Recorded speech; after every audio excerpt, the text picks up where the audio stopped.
100%.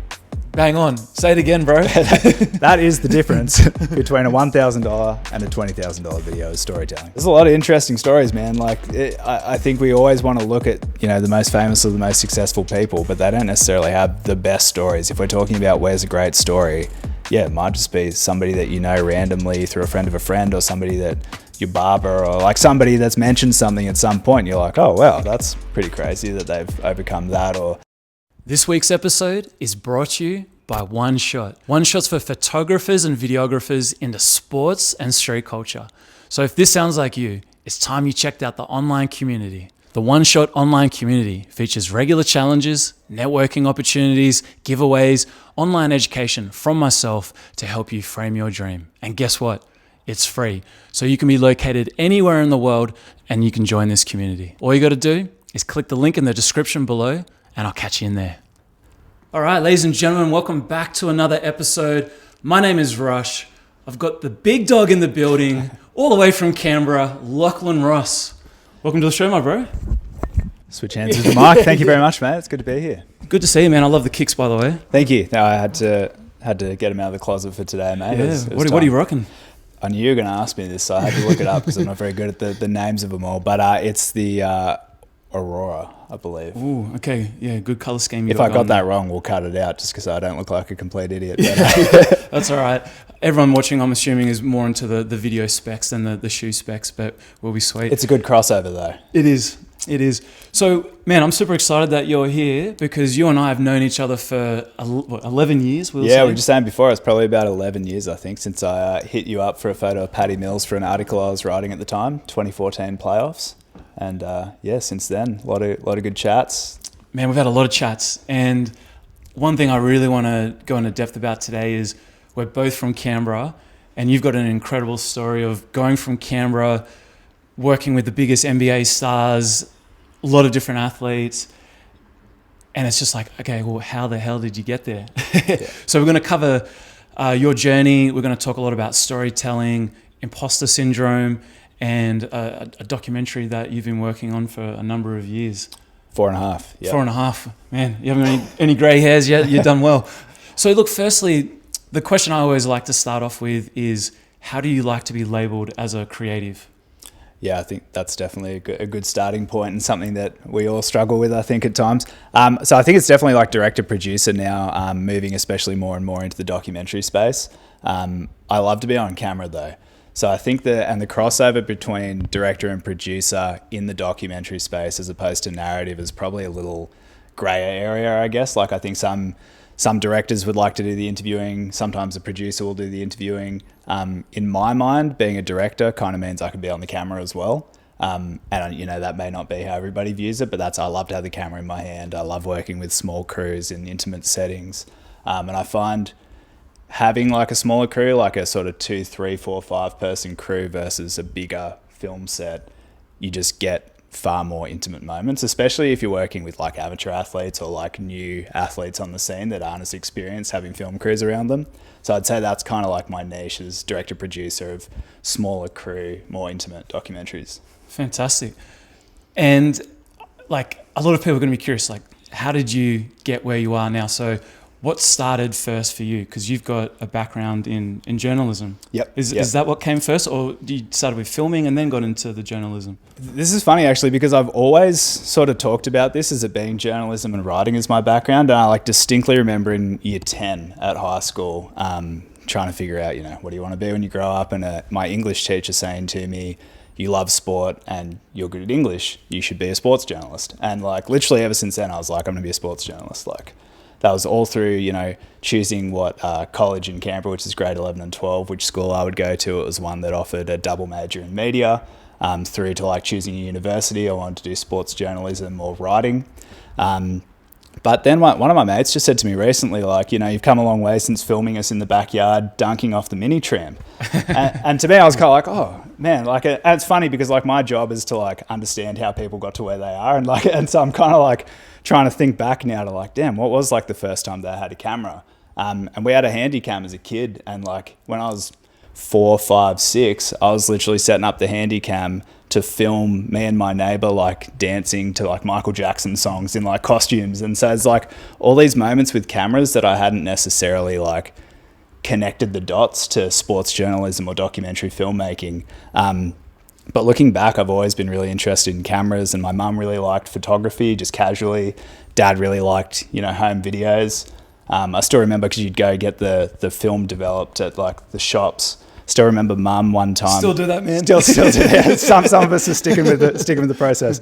But I still remember one time going and picking up mum's roll of film, and she had, they'd put a sticker on one of like, this is a great shot. And it was a tiger at the zoo. But it was like just a well-composed shot. And I don't know, but yeah, I still remember that being like, whoa, that's cool. Like that's, they've noticed that she's done a really good job with this photo. Like that. I remember being intrigued by that. And then just like you bank that memory and don't think about it for 25 years. And so it is funny. And then as a teenager, we'd set up the handy cam in the backyard. We'd have a little blue mini tramp, and me and my mates, we'd have Dre 2001 blasting in the background, and we're like making home dunk videos. And so it's all these things kind of like, the journey of who you are as a person, I think really just like trickles into your work. And there's all these different parts of your story that you may not necessarily connect the dots easily, but all of those, I mean, you're a perfect example of that. All these different elements of things that you've done over the last 1, 2, 3 decades have now brought you to the place you are with the skill set that you have. And that allows you to do things in a way unique to you. So I think there's a lot of answers to that, but yeah, and then going into writing and journalism more at university, and I actually had the choice.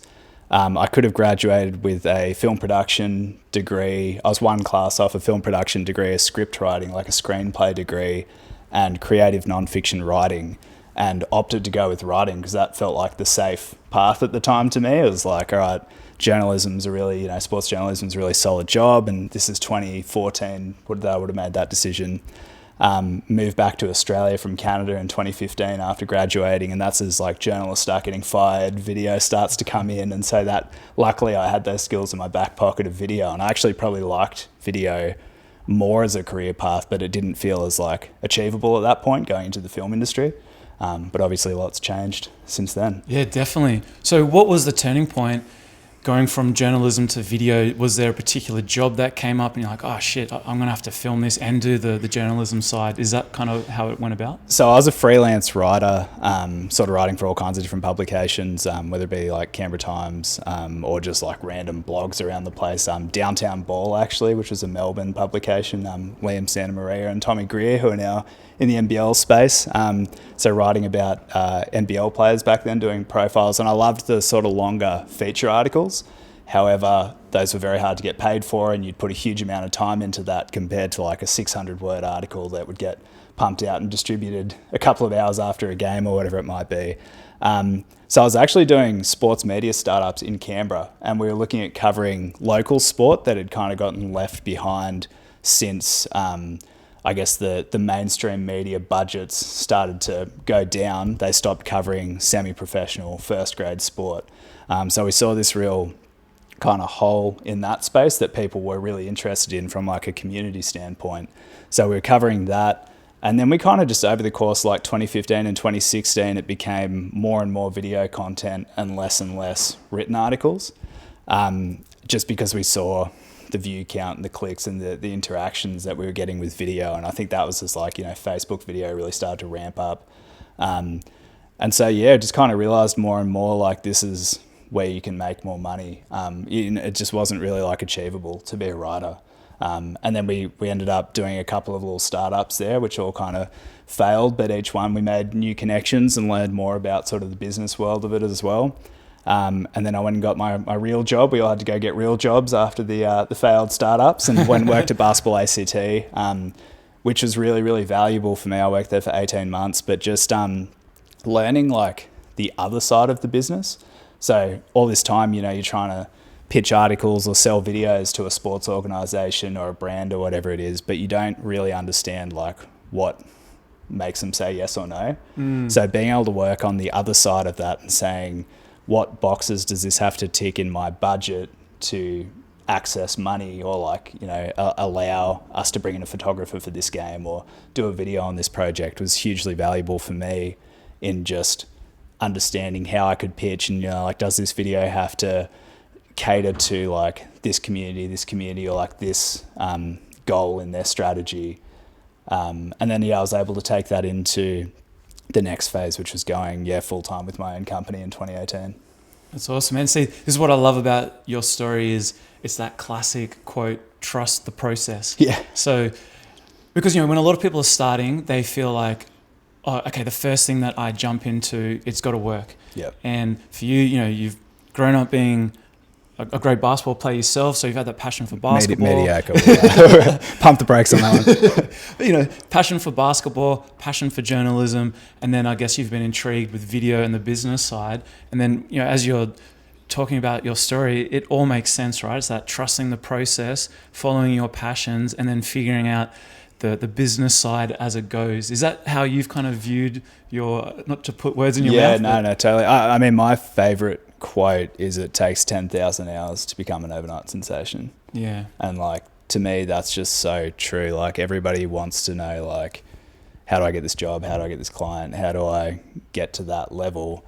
And it really is just like, it's just so many small steps. Like, there's no, I mean, some people might just, have the right thing happen at the right time and they absolutely nail a shot or nail a job or whatever it is, and all of a sudden they blow up. But I don't think that's how 99.9% of it happens. It's very much all of these different experiences that kind of culminate. And I think just being really adaptable and flexible in our industry is like so important as well, which I know you found as well.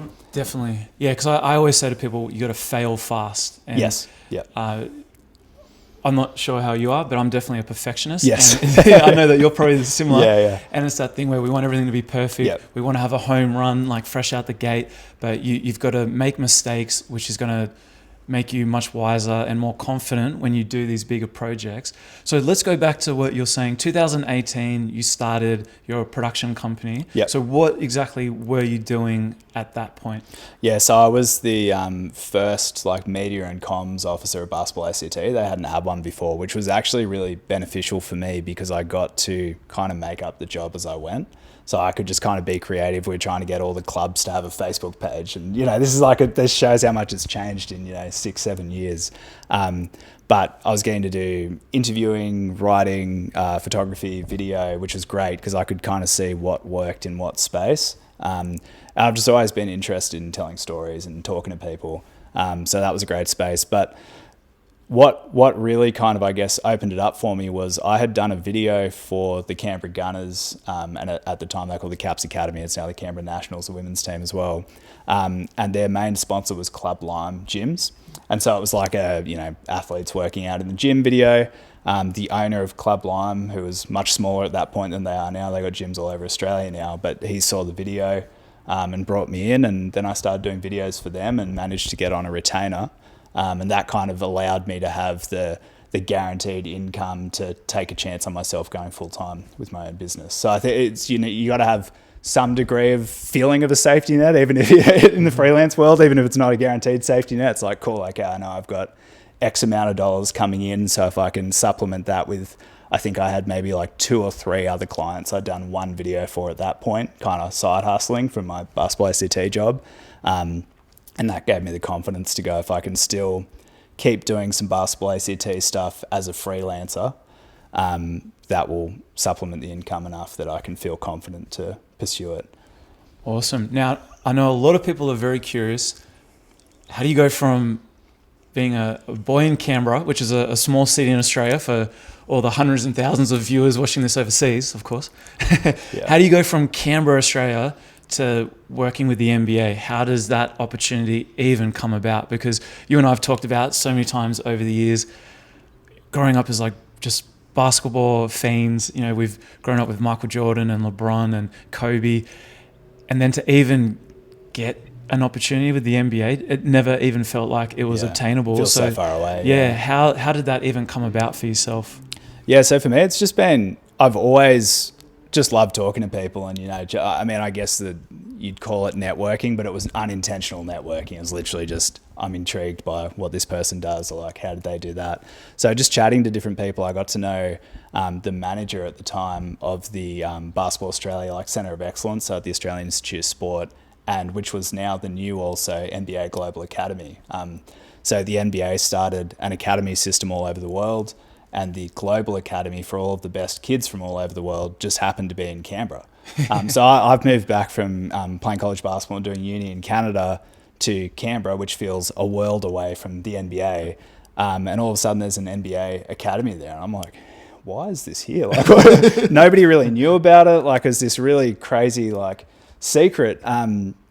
Just because, I don't know, they didn't really promote it to the Canberra region, which, as I started to learn the process, makes sense. It's for the rest of the world. It's not for Canberra. But to me, my initial thought was like, we've got the best thing ever happening in Canberra and nobody in Canberra knows about it. Like, why aren't we doing social content to like promote to Canberra that you can come and watch? Like, at the time it was, you know, Josh Giddey and Dyson Daniels and like all these guys that are going to be future NBA players play in Canberra. And nobody really knew about it. So I had kept talking to Mert, who was the manager, for probably like 6 or 9 months, because I'd made the connection through my basketball ACT job, and just saying like, hey man, you know, like, what's going on with content wise? I know video content. Why aren't you guys doing this? And he agreed. He loved the idea, and he said, I'll try and get you a meeting with Marty Clark, who's legendary coach. He's coached every Australian player for the last 30 years, basically, through the Australian Institute of Sport and then the NBA Global Academy. And I just kept hounding him, man. Like, it's just, I think as when you try and start out, you just got to bang on doors and keep banging and be that guy that's like almost annoying, but like nice enough that they're not quite annoying. And so eventually I get a call one day randomly. He goes, if you can be here in 40 minutes, Marty said he'll meet with you. So I'm like, print out my 1-page content plan pitch letter, jump in the car, drive down to the AIS, get there, and it turns out their schedule had changed. So they weren't on court, they were actually in the weight room, which is a different building, which I didn't know where it was. So I'm sitting in the empty court, you know, it's like a 4-court facility or whatever. It's a big open empty gym with nobody sitting there except for me with my little 1-page pitch letter. So I sat there for about an hour and just waited, and then eventually see Marty Clark across the court walk in, and I go, Marty, like chased him across the court. And he explains, oh, sorry, our schedule changed, which to them is like a very minor detail. To me, it was the difference between working with the NBA or not working with the NBA. and so, yeah, showed him what I thought. He was like, yeah, this is really cool. I agree. We need content. But all of these things are actually decided in New York. It's like in Australia, we have the coaches and the players, but the actual, the people behind the scenes, it's all in America. So he gave me 3 email addresses, reached out to them, and then, Marie Lawrence, who became a very good friend and colleague of mine, who did all of the NBA socials, got in touch and sort of said, we've already got a guy in Australia who does our video content. We'll let you do like 1-2 minute profile on a player, but then we're going to keep using both of you. But after that one, they never used the other guy again, and the rest is history. So. Oh, dude, I love that. I didn't know that about your story. So I think this is what is super interesting, and it's a great point for people watching this is, like you said, it's being ruthless, but being nice enough that you're not annoying, but not taking no for an answer, because this is literally what I've done my whole career too. This is where you and I are so similar. We're both from Canberra. We've had these big dreams. You don't take no for an answer, but you just keep consistent.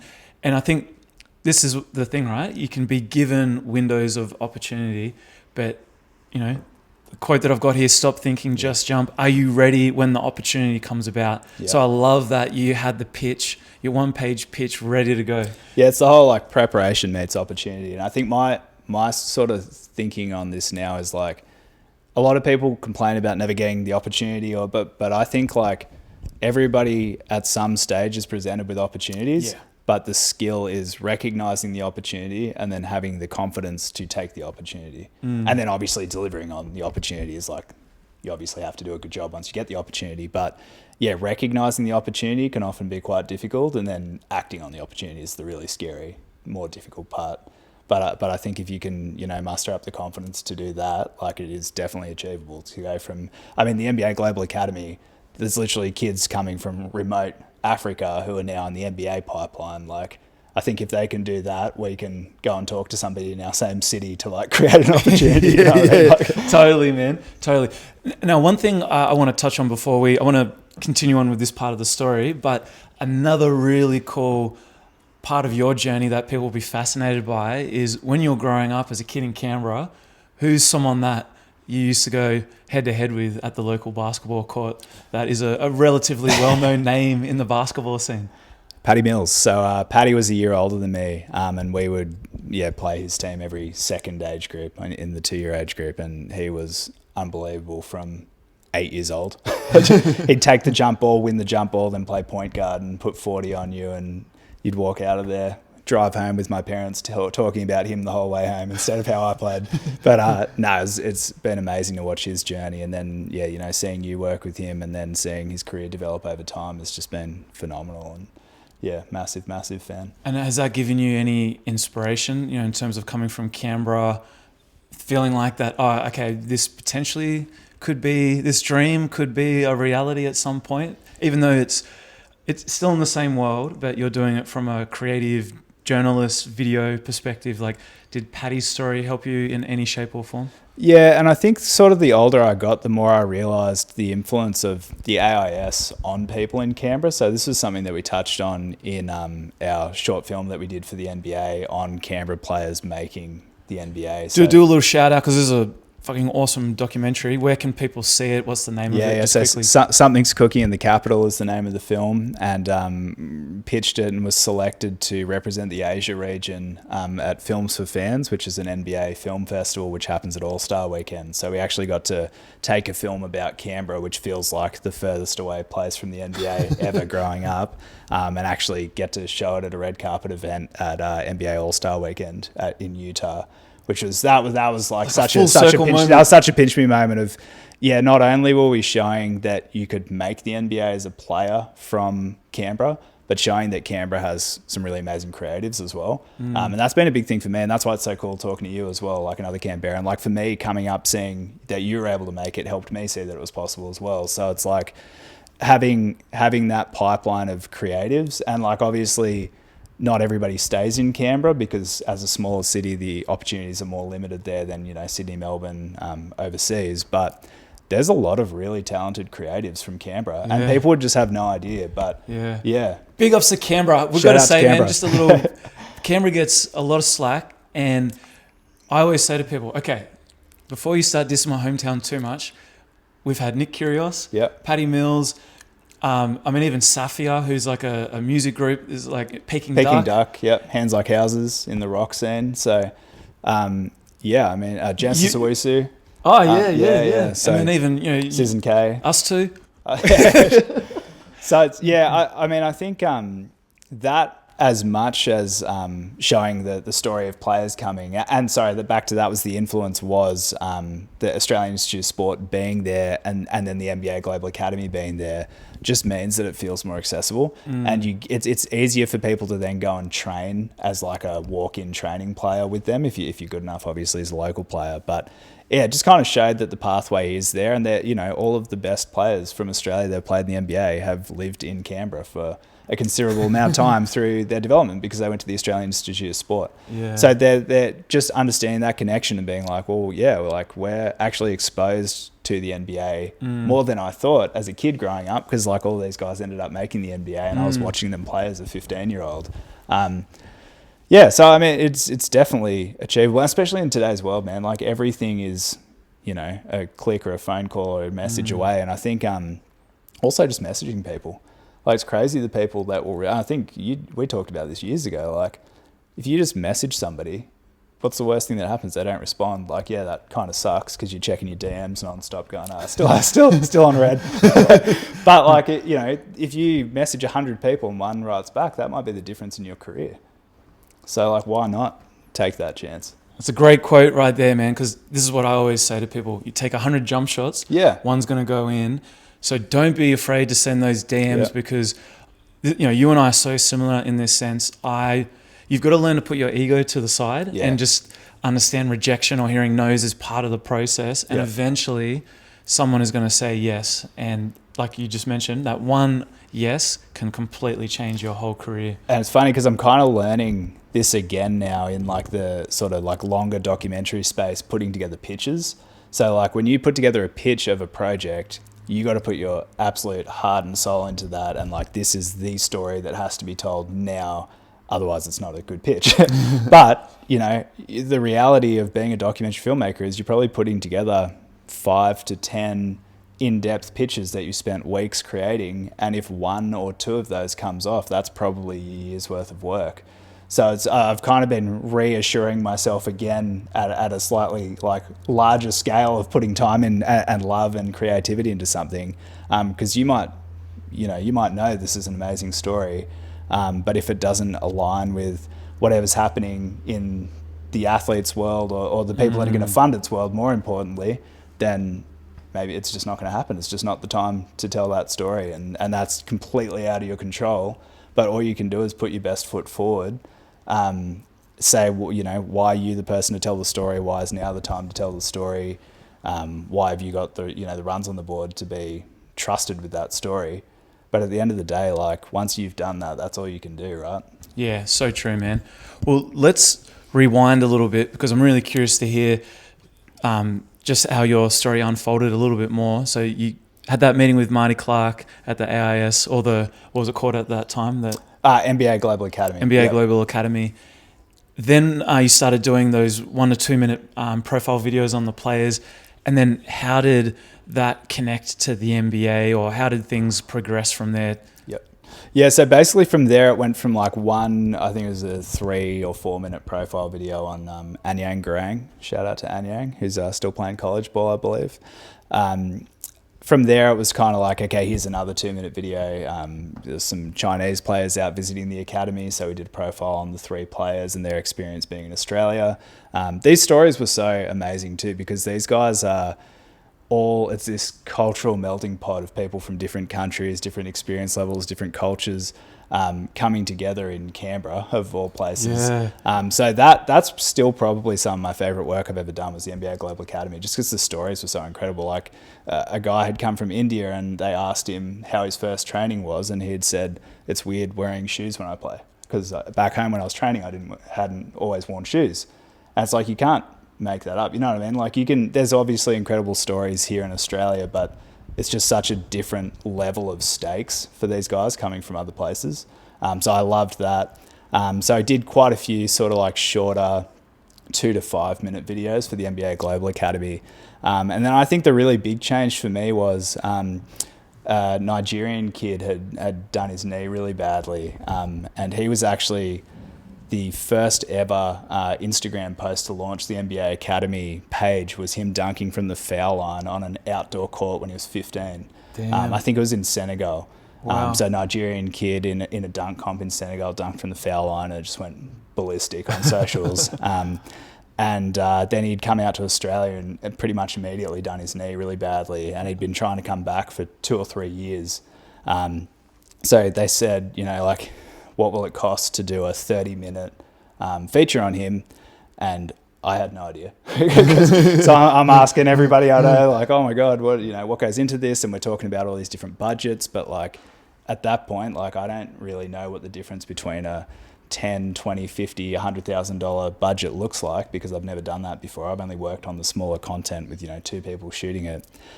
So I sort of gave them different tiers of budgets. They took it back and went, oh my God, we can't afford to do this. Like, it's too much money, so we're not going to do it. So then we kind of compromised on, okay, I'll do I think it was either an 8 or a 12-minute doc on him. But we filmed him for 3 or 4 full days. So, and in the back of my mind, I was like, if we get enough good content, I'm just going to make it 30 minutes and charge him for 12, because I think they'll unlock some doors for me, hopefully. So yeah, went and did that. So got paid for a 8-minute video or whatever it was, did a 30-minute feature. It ended up on ESPN all over Africa. And then from there, got put in contact with NBA Asia. So NBA Australia falls in under NBA Asia region. So got put in touch with a producer that wanted to do something on Josh Giddey. And then, yeah, they're like, can you replicate this? And then did one on Josh Giddey when he was at Adelaide as the next star. And so then we had a second one on ESPN, so second 30-minute, and started to sort of understand the formula of how you break down the scenes and put it together. And because that's obviously extremely daunting when you get a longer piece of content. Oh my God, like I know how to do a 5-minute edit, but how do I do a 30-minute edit? And essentially it's just puzzle pieces, and you're trying to figure out an overarching narrative, but then it's all of these little pieces that make up the overall story, and you got to play with them in different orders and figure out how that works. And then from that, we did a second one after Josh's rookie season, which is again was another 30-minute, which is where insert James Rush. Oh, but look, man, I have to say, just that whole breakdown is incredible. And I think for people watching this and they're trying to figure out, how do I crack into something?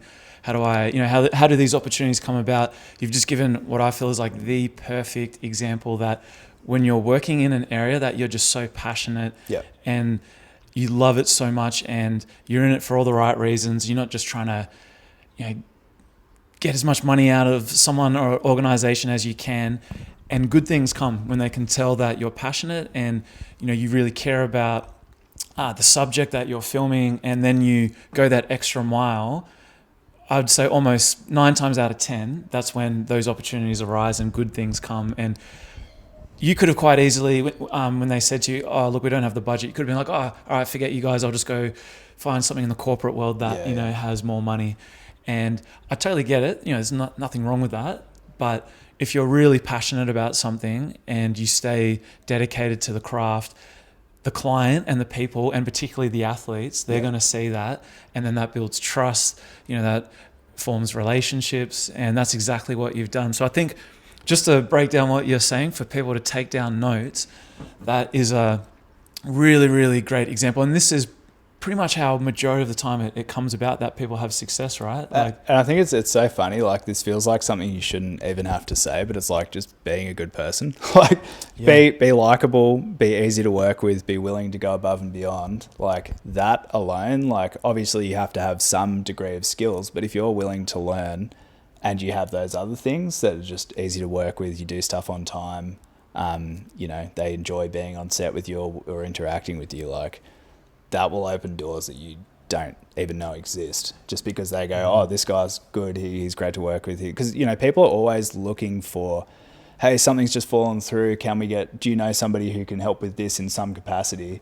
Like if you're just available and people like you, you'll get thrown into like just all kinds of opportunities that you didn't know existed. And that's how it starts. Like all you need is one opportunity like that, do a good job, the next person at the next level up enjoys working with you too, and then all these new doors open. So it is just such a like, being available is so important, right? Yeah. Oh, that's amazing, man. Okay, so you did The Fellow from Africa, which led to Josh Giddey. Now let's flex on the audience a little bit. From that, what are some of the other bigger names and opportunities that have come about, just so people get a real sense of what you've achieved? Yeah, so from there, I moved over to Vancouver for the last 2.5 years. And then I was actually really worried about moving because I was doing a lot of work with NBA Asia, and I was sort of dreading having the conversation with my producer, shout out to Colin O'Hanlon over in Hong Kong, about moving. I was like, oh my God, this is like my dream client and it's going to fall through because I'm moving to Canada. But when I told him, he was like, oh, that's actually great, because then we'll have somebody closer to on ground that can help us, further establish the footprint of NBA Asia in America. So it actually unlocked the opportunity to go to, it's been the last 2 All-Star games, the last 2 WNBA All-Star games, draft combine, NBA draft, WNBA draft, as well as getting to interview people like Ron Artest at All-Star Weekend was like a highlight for anybody that followed the NBA from sort of like 2004 to 2010. Ron Artest was like one of the most intriguing guys out there. So getting to chat to him was amazing. Getting to ask questions to people like LeBron James, Kevin Durant, Steph Curry, and then the doc we worked on together with Jamal Murray. It's been bit of a whirlwind the last 2 years, but really, really enjoyable. Lots of travel around the States, filming in Japan for the NBA Japan Games in 2022.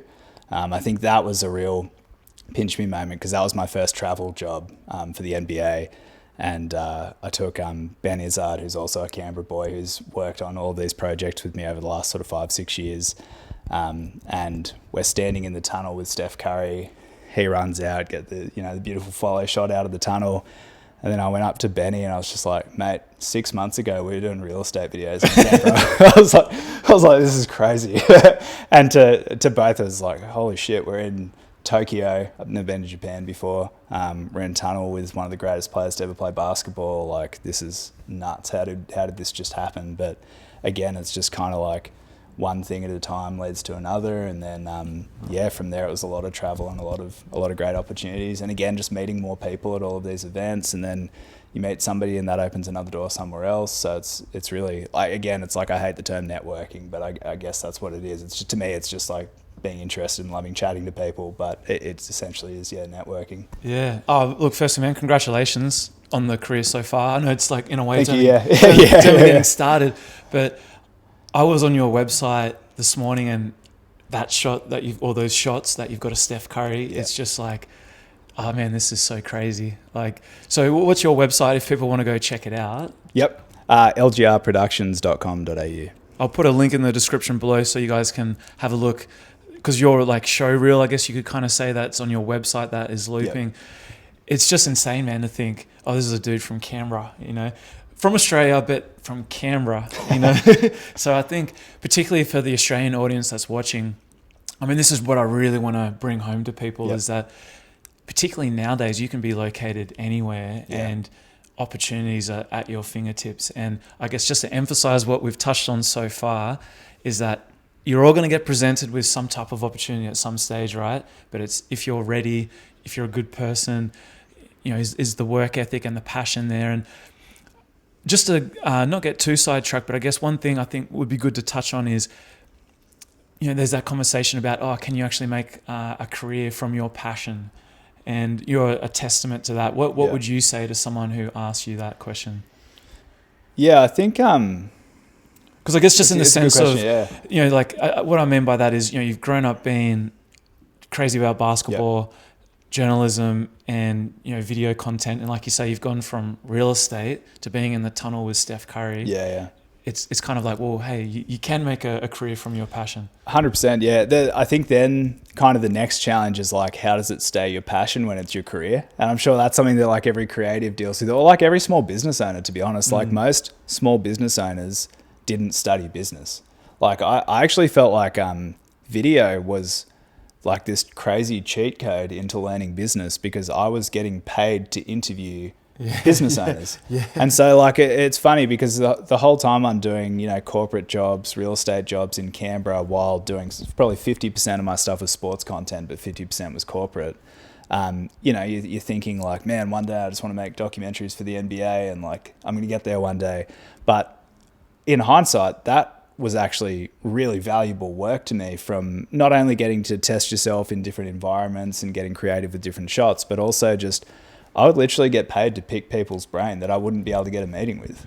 Like, that's crazy, This is what I always say, and I love this, like the power of having a camera in your hand. Yeah, man. Like the doors of opportunity. Like, you're a prime example. It's so good, right? Yeah. And I mean, like, I've got to ask, I'm doing a profile video or a brand video or whatever it is on their business. And so I'm automatically asking, how did you get from this level to this level? What happens when you start having staff? Like, how do you keep people engaged? It's like all of these things on like how to manage people, how to grow a business, how to, have cash flow, like all of these things. And I might just tack on like 2 or 3 questions for me at the end as well in the interview, right? Because I'm just trying to learn about it. So I feel like I had like this crash course on how to run a business through doing my business, interviewing people and getting paid to do it, which just feels like cheating to me. But, so that was really cool. That's awesome. And I guess like when you and I first connected, when was that? What year? 2010 was it? I think it was 2014. I don't know if we would have like interacted somewhere before that, but that was like the main time where I was doing an article on Paddy in the 2014 playoffs. Needed a photo of Paddy. Somebody said like, "Oh, Rush has been doing a lot of photography," and so I just reached. And again, this is just like just message somebody like, and through that you're really helpful and really generous with your time, and from there we just ended up having a million conversations Yeah, over the last million decade about conversations, this yeah. and about the space and the evolution of the space we're in, and yeah, navigating different challenges as small business owners and creatives. And that actually just reminded me of one other thing I was going to say before was, as far as like pursuing those kind of projects that you're not getting money out of necessarily, but you think it's a good opportunity. I remember a chat we had, it was around the time you were doing that rugby union player video. Oh, yeah. And you were basically telling me, I'm funding this myself, I'm not getting paid for this, but if I'm going to do it for myself, I'm going to invest more money into it and make it as good as it possibly can be. And it's the whole thing of like, when we do, a passion project or whatever it might be, the easy way out is like, oh man, I'm not getting paid for this. Like I'm kind of going to not half-ass it, but like I'm not going to go as above and beyond as I would if I was getting paid for this job. But if you're going to do something free, you got to make sure, A, it's for like what you want to do. So it's working in the direction of working with the brands or the athletes or whatever it is that you want to work with, and it's the best thing you've ever made. So it's like almost like double down and chase that loss, because it's like if you're gonna do it right. I'm so pleased you brought that up, because I get asked a lot, passion projects like spec commercials, are they worth doing? And I always say 110% yes. Yeah. But it's understanding, like you just mentioned, how to package it and promote it, and you got to put everything into it so that when people see it, they're just like completely blown away. Because like you said, you could just go half-assed and be like, oh, I'm not getting paid for this. Oh, look, I'll just, just do something basic. But I always found that doing the passion projects is what leads to then the bigger opportunities. That actually, sorry, that reminds me, what I didn't mention before was I did a 8-minute unpaid small documentary on Alex Bunton, WNBL player, who was playing for the Caps at the time, who had just come back from a knee injury. And that was actually the piece that I pitched to be able to do the first 30-minute doc. Oh, nice. So again, it was having that in my portfolio of like, hey, I know for you guys I've only done 2 to 3 minute videos, but here's an example of a longer form piece that I'm comfortable being able to make for you. Yeah, fantastic. So look, one thing I really want to touch on with you is storytelling, because you and I connected in 2014, and at that time, I think it was pretty much just you and I and maybe 1 or 2 other people that specialize in sport video content. It wasn't really a thing necessarily, like in Australia anyway. Whereas now the market is, obviously it's huge, and there's a lot of people getting into that space. And you and I have talked about, the cameras now are such good quality, but I personally feel like, and I know what you're really good at, is the storytelling aspect. And I feel like that is what really sets you apart from the average videographer, photographer. So say for you, when it comes to storytelling, what are you looking for when it comes to telling stories on, a basketball player?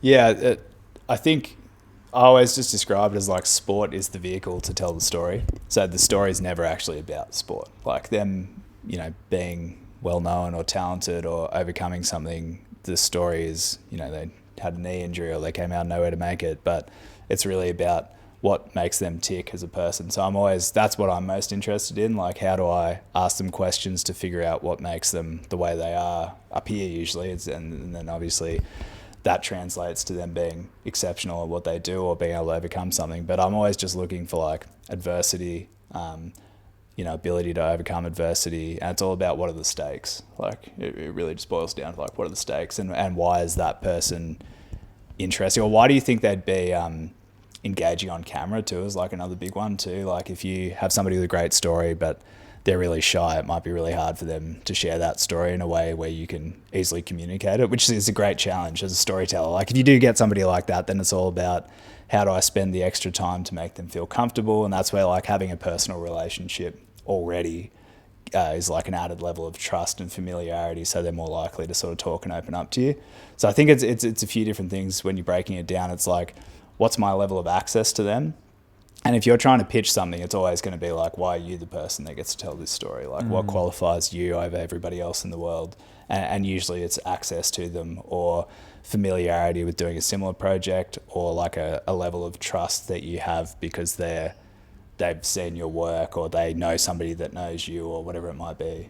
Like that, I think is that what you find as well? Oh yeah, no, you've hit the nail on the head, man. I was going to say, like, you've just hit all these key points, because I know a lot of people, when they start out, they're like, oh, how do I get access to an athlete, or what should I film? And I always say, okay, well, who have you already got trust with or a relationship with? If it's your brother, your mate down the street, someone at school, someone in the local basketball team, start with them. And there's a story there somewhere. There's a lot of interesting stories, man. I think we always want to look at, the most famous or the most successful people, but they don't necessarily have the best stories. If we're talking about where's a great story, it might just be somebody that randomly through a friend of a friend, or somebody that your barber, or like somebody that's mentioned something at some point, and you're like, oh wow, that's pretty crazy that they've overcome that, or that's their view on something. Or so then probe, ask more questions and kind of feel it out. And I think then the next step would be like reaching out to these people, getting a feel for, if they'd be interested in doing it. If you feel like there's that kind of chemistry there that you could tell the story, and I call it like a pre-interview before you do the interview, is you have your questions through your research. Obviously do a ton of research and be prepared. But do a pre-interview on the phone, ask them most of the questions that you would kind of be touching on. And then through that, listening is so important, because as you know, like a lot of the best responses come from a question that you didn't have written down before it. It's the follow-up question. Yeah. So it's really important, because they might just mention, it's often casually too, they'll be like, oh, well, here's the answer to your question, which is kind of like this. And if you're not listening, and I find like for a lot of people starting out, you're so nervous about getting your next question right, that you're not actually listening to the response. And so I'd say like interviewing is, to me, probably the most crucial skill, because especially as like AI is coming in and all of these other things that we're going to have to compete with over the next 3, 5, 10 years, I think the skill that I'm hoping will remain is the storytelling and the communication between two people, which is a lot harder to replicate from, getting interviewed by a machine or a computer or whatever it is. Like, I think somebody's going to be less willing to open up about a difficult topic to an AI generated question than they would be sitting in a room with somebody. Yeah, I agree, man, 100%. Like they always say, humans buy from humans, and it's all about the emotion. And for me, that's what storytelling is, right? It's about digging deep, and you said it perfectly. It's the follow-up question. It's like, I've got a whole bunch of questions for you, so I stay on track here, but we're definitely off script. Completely off script, because like it's these things that you find out as you go that weren't part of the process or the initial game plan that really leads to the gold, right? And that's the thing that's cool, because like we've known each other for over a decade, and we've had many, many, many conversations about this kind of stuff. But there's stuff I've mentioned today that I've probably never told you before, right? Which has led to another follow-up question, which has led to another story that we haven't talked about. So even somebody that you're like quite familiar with, follow-up questions will just, you never know what you're going to find out about somebody asking a follow-up question. Right? Yeah, totally. Man, I'm under pressure now with a follow-up question. I'm going to be checking that list, bro. So I guess when it comes to, you've told a lot of stories over the years with, basketball players and various athletes. Is there one that really surprised you or stood out that you're extremely proud of that you've been able to tell? There's definitely a few. I mean, for me, the Canberra story at NBA All-Star Weekend, that was very cool, because that all came together very, very, very quickly. We basically pitched for that idea in August, I want to say. Didn't think we were accepted. Found out around the end of November that we were accepted, and that they needed the film to be basically finished by the end of December. For a lot of people pitching to that, they were probably pitching story ideas that were quite local to where they lived. For us, we had Chima Maneki in Sacramento, Bull Cole in Cairns, Alex Tui and Bowen Beatty at the NBA Academy in Canberra. And so very quickly, a week later, Dylan Simpson, my producer, was getting on a plane from Australia to America to meet me in America. And we basically had to get him on another paid job to cover the cost of the flight to then be able to go to Sacramento and film with Chima at the Kings facility. And then he got back to Australia a couple of days after that, and him and Ben Izzard straight away flew up to Cairns, filmed with Bull. And the day we filmed Chima, Ben had been setting up the interview in Canberra while we were filming Chima in Sacramento. We raced back to our Airbnb and I interviewed Benny's setup over Zoom from Sacramento Wow. to Canberra to interview the coach and the two players. So that, we're editing on Christmas Day, trying to hit the deadline for that. So that one to all come off so quickly, it was incredibly stressful to like get it done in time. Yeah. But to then be able to like showcase Canberra at like my dream location, essentially being an NBA fan since I was 6 years old or 5 years old or whatever, and feel like we're kind of putting Canberra on the map. That was really cool. Yeah. In that sense. See, I think this is what's really cool, right? Is, okay, you've worked with a lot of big NBA stars and you've been in a lot of crazy situations. Obviously, Steph Curry and LeBron and Jamal Murray, all these guys are highlights. But then the one that really sticks out to you and you're most passionate about is representing your hometown. Yeah. It's Totally. it's super cool, man.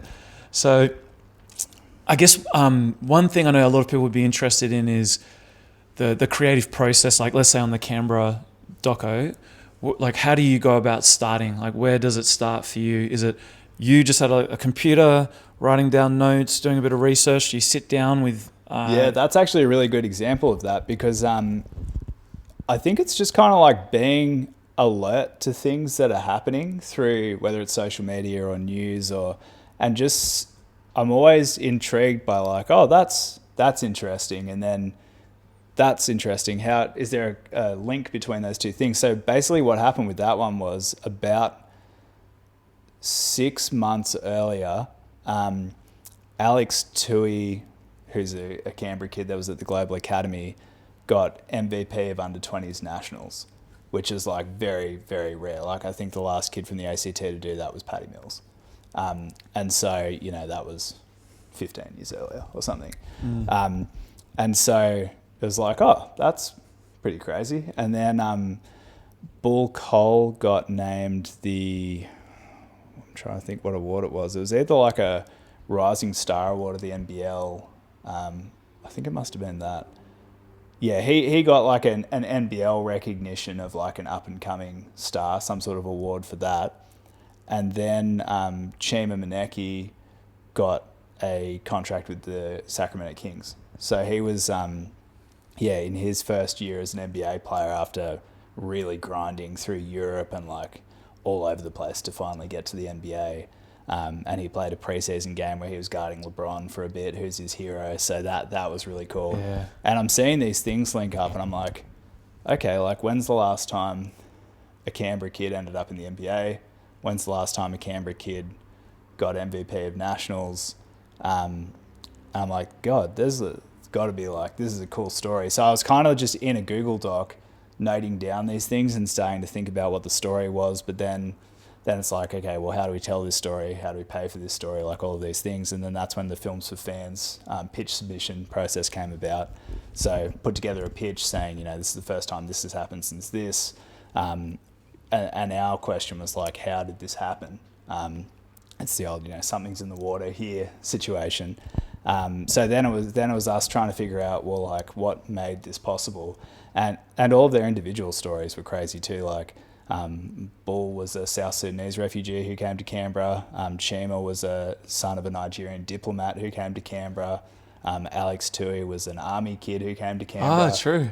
Bowen Beattie's mum played for the Caps, so they moved to Canberra when he was a little kid because his mum played for the Caps WNBL team. So they all had these really interesting stories that kind of interwove, showing how people make Canberra home. Yeah.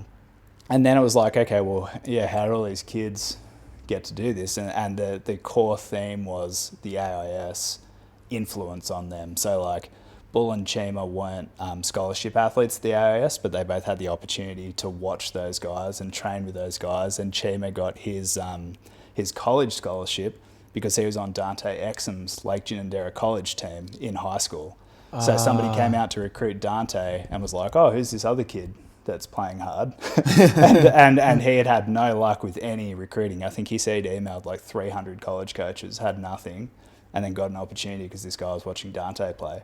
So all of their different stories to get to where they were like really interesting in that sense as well. And yeah, the core theme was just the impact of locality of the best players in the country being in Canberra, rubbing off on these 4 local kids. Yeah. That's so cool, man. So I guess what boils down to everything you're saying is research. Do your research. Yeah, research. And that's where, like, if people are asking me, you know, should I go study film or like what's the process, I would say like interviewing and journalism, learning how to research, you know, what kind of things do I need to search for, or how do I link those dots, and then how do I structure interview questions. And I think there's less information about, like, there's so many videos on how do I get the perfect shot or what gear should I use, but the separator, like you were saying before, is storytelling. And I think there's less information available in that sense. And I'd say, like, if you're going to go study one thing, like,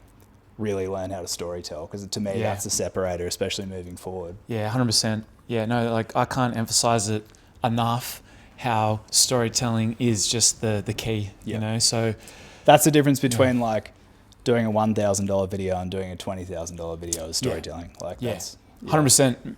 Bang on. Say it again, bro. That is the difference between a $1,000 and a $20,000 video of storytelling. Yeah, it's so true. So yeah, that honestly, man, that's the best thing like that you could say, because a lot of people get so caught up in the camera gear and how things look and what lens should I use, but it's the emotion, the storytelling, it's getting people engaged. And I always say, like, my example is when you leave a cinema after watching a 2-hour movie, do you walk out of the cinema going, what lens do you reckon they shot that final scene in? You're like so caught up in the story and the emotion, and oh my God, I can't believe, you know, he got killed and blah, blah, blah. So it's so the story. True. So speaking of, let's dive into a little bit of camera gear. Perfect. Forget everything I just said. Let's talk about gear. So going from it, the storytelling is everything, to the camera gear. Yep. How important is the camera gear? I know we've just kind of, in a way, like totally smashed the camera gear, but it is important. I mean, I think the biggest difference is if it's perfect lighting, if, you know, it's great conditions, every camera these days you can get a really good shot, but that can be a trap, because if you shoot something really beautiful and your reel looks great because the weather was good or like the lighting was good, you know, it's perfectly overcast and you had a big window next to your interview shot, people are like, sick, that person can recreate that. Then you go somewhere and the lights aren't working, or like your light fails or whatever it is. You've got so much more room for error if you've got better gear. And I think like learning lighting is more important than learning cameras. Or like upscaling your camera gear. Because if you can create a good lighting setup, I think you can then probably save yourself some money in what camera you're using and still get a pretty good shot. But if the lighting's off, it's really, really, really noticeable. How's the light on this, man? Got me nervous. Okay, so what camera gear are you using yourself at the moment? What's in your kit? So I shoot on Blackmagic actually, which I know everybody's on Sony or everybody's on. I had Sony Sony A7 IIIs for quite a few years, and then upgraded during COVID actually. So we were meant to move. My wife's Canadian. We were meant to move back to Canada. Got stuck with COVID, and I basically took the money I'd saved to move to Canada and reinvested in my camera gear, because I was like, if I'm going to get stuck here, I'm going to make the most of it. And that was the year that I did that first longer form doc. So again, just kind of bet on myself with that. Started filming the Canberra Capitals doc, which has just come out now. And it was like, if I'm going to get stuck in Australia and in Canberra, like, I'm going to bet on myself and make the absolute most of it. So I got Blackmagic Ursa 4.6K, got a Pocket 6K as my B cam. I use an easy rig. The guys all love that because they always give me shit for using an easy rig. But I'm trying to become an easy rig influencer. If people at Easy Rig over in Sweden are watching, that's hit me up. I think so. Yeah. Swedish. The Swedes always with the goods. Oh, but the easy rig, man, saves your back. It's good. I've had a bad back for years, so I mean that was just kind of like a no-brainer for me. But and what lenses do you shoot on? I've actually just recently gotten the DZOs. So for me, for a long time, I shot on primes, and actually one of the lenses I still use is the Canon 70-200, which you recommended to me in 2015. It has now been all over the world with me, shooting every single event I mentioned before. My same Canon 70-200 has been there with me. So I still use that. For a long time I was shooting on primes, but Sigmas, but more recently doing docs, it's really like having to change lenses kills you. So I've kind of switched back to zooms, and I've just recently gotten the DZO 20-55. Nice. So the cine lenses. And then I even more recently got the DZO, the pairing, I think it's like a 50-125. And yeah, not having to change lenses, and also being able to have like the declicked aperture when you're going in and out of locker rooms or in and out of buildings following people, is super important. So to me, yeah, upgrading to the cine lenses has been like a huge benefit, because you're not, following, it's a follow doc. So you're always following people in different lighting settings, and some lighting's shitty and some lighting's good, and then you're going outside. So just being able to like cleanly change that, and also having built-in ND filters has been huge as well. And that's kind of been, big for me, in like keeping those long shots where you can just follow somebody for a period of time. Yeah, no, I think I get asked a lot, what camera gear should I buy? And what you've just kind of touched on is it really depends what you're shooting. Yeah. What works for you. Because if you're shooting commercials and you have control over the set and you've got gear storage and you can control the lights, like primes are going to look better. Sure. Like absolutely. But, in doc world, you need to be able to travel light. You need to be able to have like, 1 or 2 spare batteries. But then if you don't have to change lenses, that's like one less thing in a bag. Also, you're not like missing a moment because you've changed lenses mid game or mid shot or whatever's happening. So that's really important. But I'll usually use the Canon 70-200 shooting games and pair that with like my 20-55 zoom. Awesome. And then now I'm playing with using the 50-125 for games. The zoom's not quite enough, but it's a crop sensor on the 4.6K. So my 200's probably more like a 3 or a 400, I think. I'm not very good at the gear stuff, so fact check me on that. That could be wrong. But it's punched in, yeah. Yeah. Okay, well, look, let's finish up with talking about this great big documentary that you've been working on for 4.5 years. Yeah. So what's it called? Well, firstly, what's the name of the documentary? Yep, so it's Go Big, and it's the story of the Canberra Capitals. So it's uncovering the legacy of Australian women's basketball, most successful team of all time, as they pursue a three-peat during the global COVID pandemic. And so the process of this was I texted, I watched The Last Dance. So it's COVID, I watched The Last Dance. Like everybody else, I'm, binging Netflix, and just like realised there was no women's sports documentaries, and when they were made so noticeably differently to the men's, where it was all, we're having fun doing sport, like this is great. Like it wasn't gritty, it wasn't showing them overcoming tough obstacles, it wasn't like hard-hitting locker room scenes of people swearing at each other. It was all very like manicured, I guess, to feel like lighter and funner and more colourful but less gritty, and I thought that was bullshit, basically. And because I'd been working with the Caps for the last 3 years before that, and they had won back-to-back championships. The club had never three-peated before, despite winning 9 chips in 20 years and having the GOAT Lauren Jackson play for them for most of her career. So I texted Dylan Simpson, who had been working with the club from a marketing standpoint for the last couple of years as well, and just said, hey man, I got a crazy idea. And he wrote back, I love crazy ideas. And about a week later, I think, we went into the boardroom of the Caps and pitched, can we take a 2-person camera crew up to North Queensland, because they're doing like a bubble season.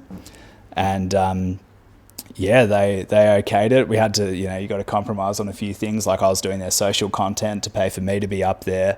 Then we ended up getting enough money, and I chipped in too to take Ben Izzard with me as a second shooter.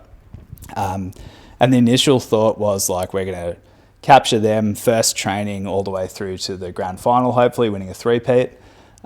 Filmed the whole season for 7 weeks, so we were with them embedded in the team, which was an awesome experience. And the talking about access, like you don't get better stories than being embedded with the team. Like that is, you're there for everything. And the things that you learn and find out and the level of trust that you gain is just unmatched by anything else you could do. But then we came back and started doing a bit of a deep dive into the history of the club. And that was when we started to look at, they were the first team to give a female athlete $1 million contract in a domestic club, which is still unmatched in 2025. So 13 years later, still unmatched. That's worldwide?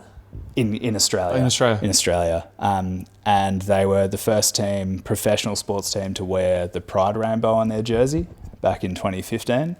They were the first club in the WNBL to let kids come to trainings with their mums, because obviously that's a huge thing in women's sport, is if you have a kid, do you have to now decide, can I keep pursuing my career versus looking after my kid? And it was very like, at that time in, I guess, 2004 or 5, I want to say, it just wasn't done. Like the player Tracy Beattie at the time, whose son is one of the players in the doc that we did about Canberra now. So he's in his own right, coming up, and he's playing college now. So little Bowen was a toddler, and when she was playing with Adelaide in the WNBL, she had to get her own accommodation separate to the team because she had a kid with her. So she ends up coming to Canberra. Carrie Graff, who was the coach at the time, lets him come to training. He's drawing pictures on the whiteboard with her on the sideline while mum's training. He's running on the court at training, but all the players and the coach and the staff are bought into, this is a part of our team now. So all of these incredible stories start coming out. We end up interviewing 35 people for between 1 and 3 hour interviews after filming the whole season. So I think we had like 30 hours of footage from the hub season, but then we go and do, 60, 80, 100 hours of interviews. And I hate to ask how many hard drives you've got, man. A lot. So I think that project is like 30 or 35 terabytes of footage. Oh. Yeah. Had to buy a new server. That's the buy a new house. Just exactly. That's the I always tell people that's the least sexy cost of video production is storage. It's just brutal. So we ended up working on that, editing that for a couple of years, and then we actually ended up bringing on a Melbourne company called Spark Post Production, who were really experienced in sports documentaries. They've done a lot of stuff with the AFL and AFLW to just help get it to the final level, because we sort of just realised we've taken this thing as far as we can. And again, it's like betting on yourself. Like we're already basically self-funding this thing with a little bit of help from Screen Canberra. But then, doubled down and invested our own money paying this this post-production company to help take it to another level.